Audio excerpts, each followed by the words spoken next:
This is my brand new in-ear monitoring rig, and if you couldn't tell from the title of this video, it was not cheap. You're probably asking yourself a bunch of questions right now, like A, what is an in-ear monitoring rig? Or B, what's in our in-ear monitoring rig and how does it work?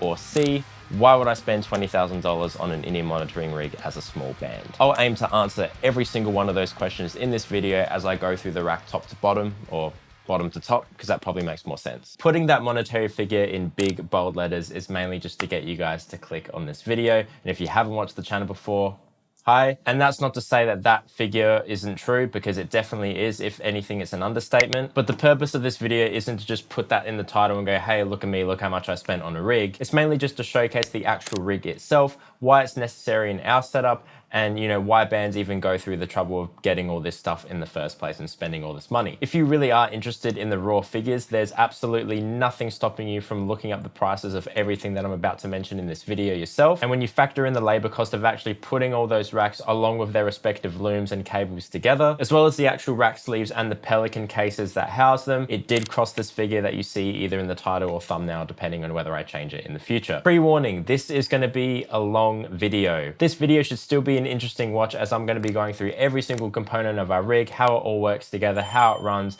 and what it's like to be in like a modern forward-thinking band that has a rig like this, as well as the costs associated with it. And for anyone who is in the world of live audio, I'm sure you're here just because you want to see what's in our rig, so let's just get into it. The contents of this video are mainly going to be focused around the hardware of the rig. If you guys would like to see me go through the more software side of things, like the tracks on our Reaper session, how that's all routed, as well as how I'm EQing and comping and setting up and busing all the inputs in our mixes and stuff like that. If you guys want to get more of an insight on the software side of things, definitely let me know in the comments below, and I'll consider making a part 2 to this video if there's enough demand for it. This video is sponsored by Sennheiser, who got in touch with me about 6 months ago now. Sennheiser were kind enough to send over a G4 IEM unit to go along with the 2 that we already had, as well as a combiner to combine all of those units together, as well as the RF paddle and 2 additional EDW wireless system units, both for guitar and bass. Them getting into contact with me and their generosity is the reason why I decided to take the leap and spend this much on the new rig and kind of pretty much redo everything. And this rig and this video would not be possible without them. There was no expectation for me to make a video. I'm very much doing it out of my own volition, and I cannot begin to express how appreciative everyone, not only in the band, but our crew,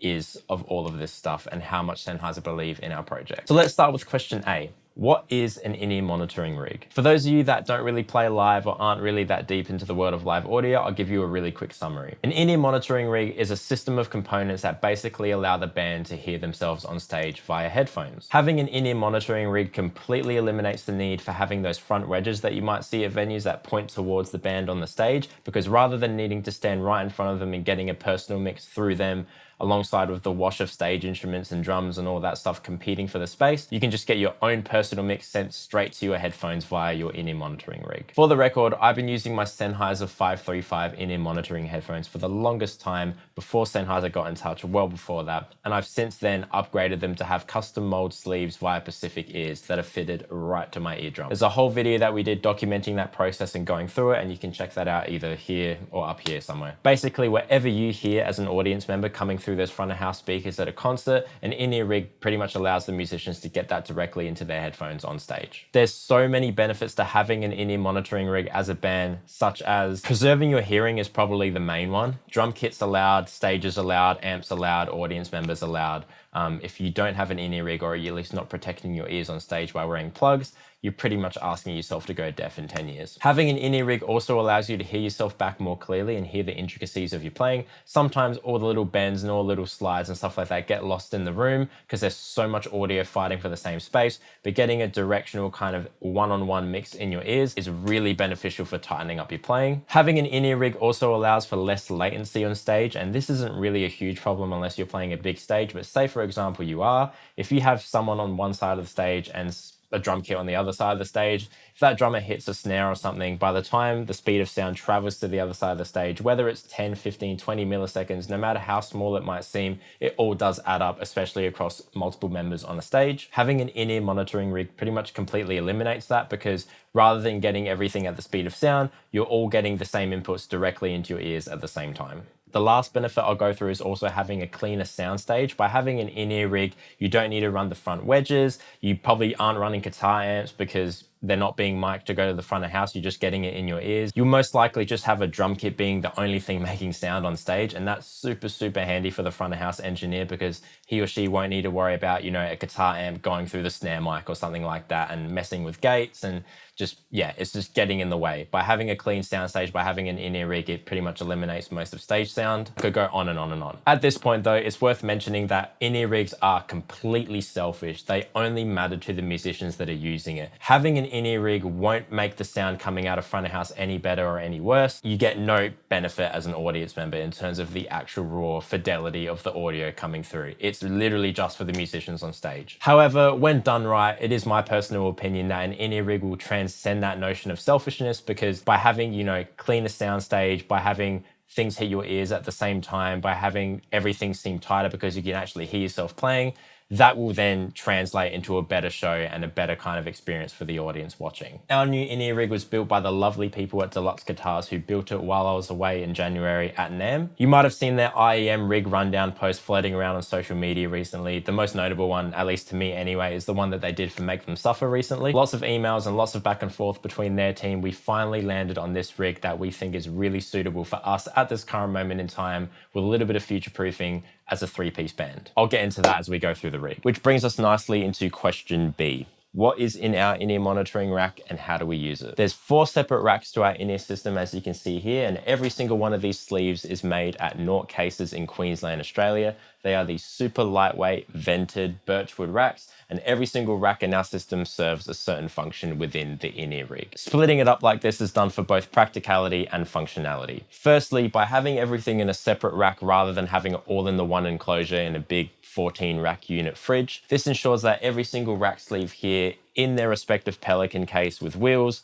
weighs less than 23 kilos or 50 pounds. As an aspiring Australian band that lives in a country where every major city is at least an 8 to 9 hour drive away, sometimes it's actually more practical to fly in and out of every city on a tour. To which you would then ask yourself, hang on, that's a lot of gear. Surely you get charged an arm and a leg just to fly around on tour. Thankfully, due to the APRA Music program, in conjunction with government incentives in Australia, we as musicians are able to take up to 4 pieces of airline luggage so long as they all weigh under 32 kilos and max out at 64. Having every single one of these racks in their cases weigh less than 23 kilos is absolutely huge because, again, when you're flying domestically or internationally, for future proofing later down the line, right? We as touring musicians in Australia won't get charged an exuberant amount of money just for taking our gear with us from city to city. Having it set out this way as well is also super easy to troubleshoot and really easy to tell where something is going wrong in the rack. For example, if something does go wrong, I don't need to put on a head torch at the back of a dark venue and look through all of this black spaghetti with everything connected in a 14 rack unit fridge.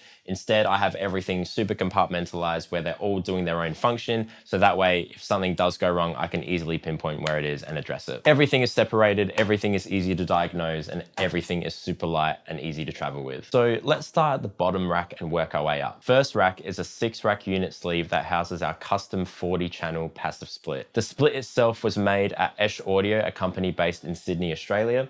And after looking online and asking friends and asking front of house engineers, it was becoming very hard to find a company in Australia who would make a custom split that wouldn't be approaching upwards of 5 figures. However, after finally finding Esh Audio online, thankfully, I got in touch with them, I spoke to Chris directly, and I genuinely couldn't have had a better experience getting this made up. For all the nerds watching, this is about as good as a custom splitter gets. It has, you know, all the fancy Megami cable, Nutric connectors. It's got isolated transformers in every single input, as well as a ground lift. This right here is the first step of the entire rig, both for front of house and for our ears. Every single input we have, whether it be all the drum mics, all my guitar lines, Kynan's bass, DIs, the tracks, whatever goes to front of house or our ears gets plugged into here first. And on the back of this rack, there's 2 separate splits with 40 XLRs on each end. One of them is only 1/2 meter long and it feeds up and goes back into our in-ear stage box over here. And the other one goes directly to front of house. Following along and you know what I'm talking about, you might be asking yourself, hey, Keyan, why do you have a 40 channel split when this only fits 32? That is a great question. And if you were thinking that, you clearly know what you're talking about. Number one is to future-proof slightly. Say in the future, we want to get a bigger in-ear mixer with more inputs. We have the option to do so. But number two, which is the main reason, there are some things that go to front of house that don't go to our ears. And there are some things that go to our ears that don't go to front of house.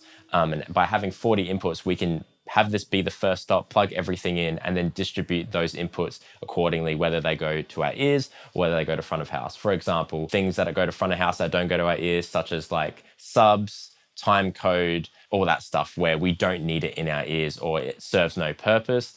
But there are some things that go to our ears that don't go to front of house, such as like song cues, click, all that stuff. And again, just by having every single input go into here first, it becomes our job and we're in control of where the separate ends go on the separate splits accordingly, whether it be front of house or our ears. Which brings us nicely to the next rack. So this rack right above it is our MIDAS in-ear mixer rack. This rack is responsible for taking all of the inputs from our splitter that we need to our ears. From there, it takes those inputs and mixes them and then sends them out as separate mixes to my ears, Steven's ears, Kyanan's ears, and then a spare. Again, future-proofing. The bottom of this rack is a MIDAS DL32 stage box. It has 32 inputs and 16 outputs, and we're only using 8 of the outputs at the moment, but we're using all 32 inputs, and that is connected to the M32 rack mixer here, also by MIDAS, and that's connected by Ethernet cable in the back. The DL32 is essentially just a stage box. Again, it just takes all of the inputs, whereas the M32C up here is the brains of the operation. This holds all the DSP and the computing power to mix them, add EQ, add compression, and then send them back to our ears. Again, back through the DL32 out of these outputs here. And then these outputs get sent out to our in-ear transmitters up here. So my ears, stereo mix left and right, Steven's ears, stereo mix left and right, and then Kyanan's ears, stereo mix left and right. And again, a spare, just in case we ever need it. We used to run a Behringer X32 rack, which I'm sure a lot of you already use if you're watching this video or you've seen bands use them. And honestly, the Behringer stuff is mostly the same to the MIDAS stuff in regards to like functionality and the software side of it. However, the mic lines and preamps within the DL32 stage box are just much cleaner, have way less noise, and generally just sound better than the X32 ones. And that's not to say that the Behringer X32 is bad by any stretch of the imagination. Absolutely not. There's so many touring bands that use it, but given what we were setting out to do with this setup for everything to be super light, super compact, super easy to travel with, the X32 takes up 3 rack spaces in itself, and you still need a stage box if you want to put more inputs into it, which we would have had to get with this new rig. So instead, we opted for this simple 4-rack enclosure that has the stage box and then has just a 1-rack unit space worth of the MIDAS M32C mixer. So it's not like the X32 where it has a screen and everything, and this has no inputs physically on it.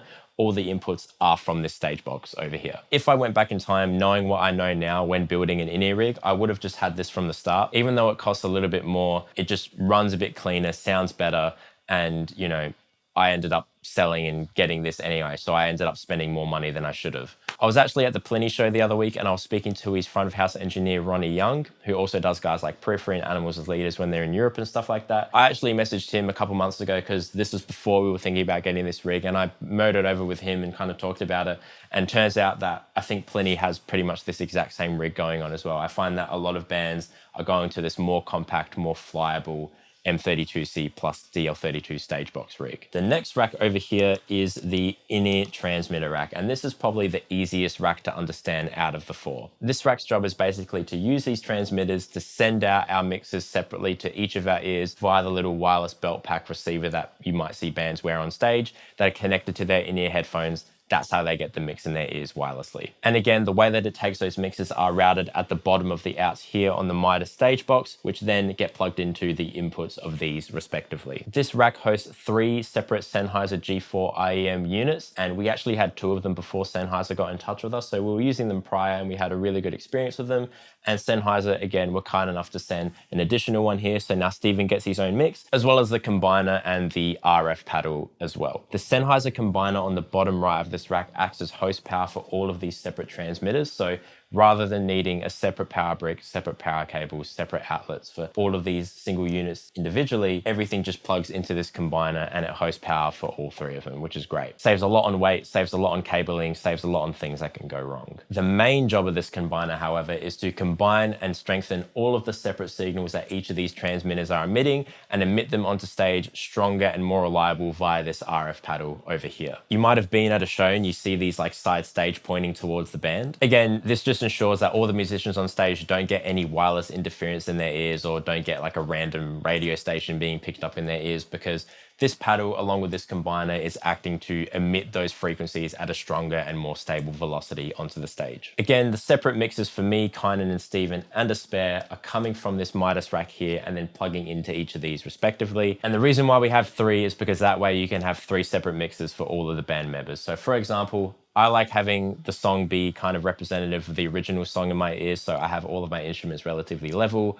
I don't really want to hear myself way louder or anything. I like having the song playing in my ears, and that's my reference point. So I have it set out that way. Whereas on Kyanan's mix here, coming into his transmitter, he likes a lot of bass, obviously, because he's a bass guitarist, and he likes a lot of kick drum and click as well, because he wants to lock in with Stephen on the low end. So he gets that on his mix, and it doesn't interfere with me or Stephen's mix. And then Stephen's mix, he likes a lot of click and a lot of drums, being a drummer, and tracks. He wants to lock in with the tracks, with the click, with his own drums.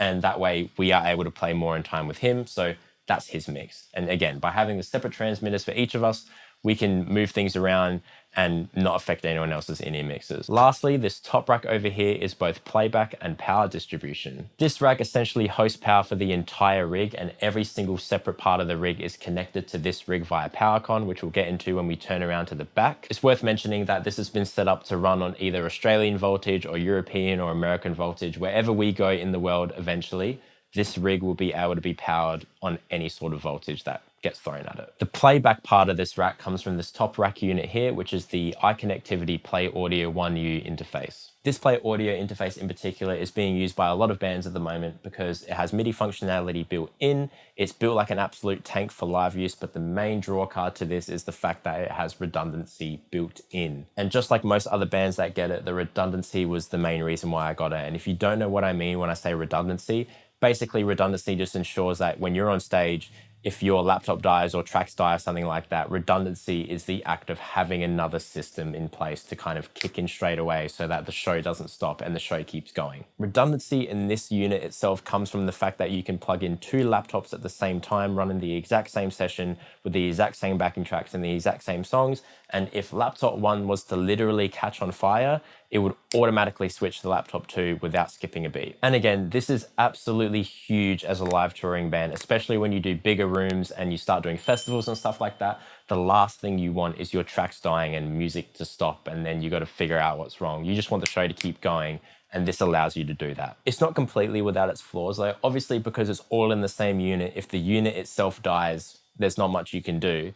Whereas, more traditional redundancy setups are way more expensive, way heavier, and way more inconvenient, but they would be more stable in the sense that typically in the past, bands would have separate units and separate units of playback that were completely identical, and they would have an analog switcher where as soon as there was an electrical circuit that goes wrong and it detects it, it would just switch over to that B rig entirely. It would essentially be like having another one of these rigs next to each other.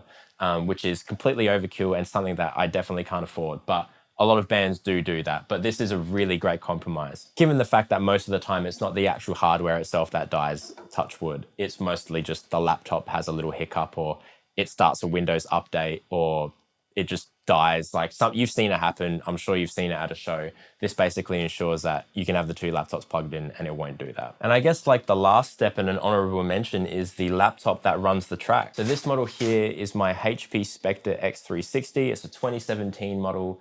I used to use it for uni, and since I graduated, it has been retired, completely wiped with a clean Windows restore, so there's nothing else on this laptop apart from Reaper and the tracks that it needs to play the show. We build and run a Reaper session every single show or tour that we play that's fit with all of our backing tracks with things like, synth layers, click cues, time code, all that stuff, which again gets plugged into the splitter directly via the outputs on the actual interface itself. So this laptop plugs into the interface, it has its respective outputs on the back of the interface, and that's where all the tracks get routed to, which again, get plugged into here. To get more of an idea on how all of these racks talk to each other, let's flip over to the back side of the rig and see how they're all connected. So again, starting from the bottom, we have our 40 channel passive split, and on the back of it, there are 2 snakes, 2 splits. So This one is really short. It's about like 1/2 meter. This goes right through the front of the 2 rack spaces in the top that are completely empty. It gets slotted through and then plugs directly into the front of our DL32 stage box. Again, only 32 out of these 40 are plugging into them, and the 32 are respective to what we need in our ears. So again, we're not getting subs, we're not getting time code or anything like that. We don't need that in our ears. Whereas this one, which is a bit longer and a bit more coiled up, go to front of house. So again,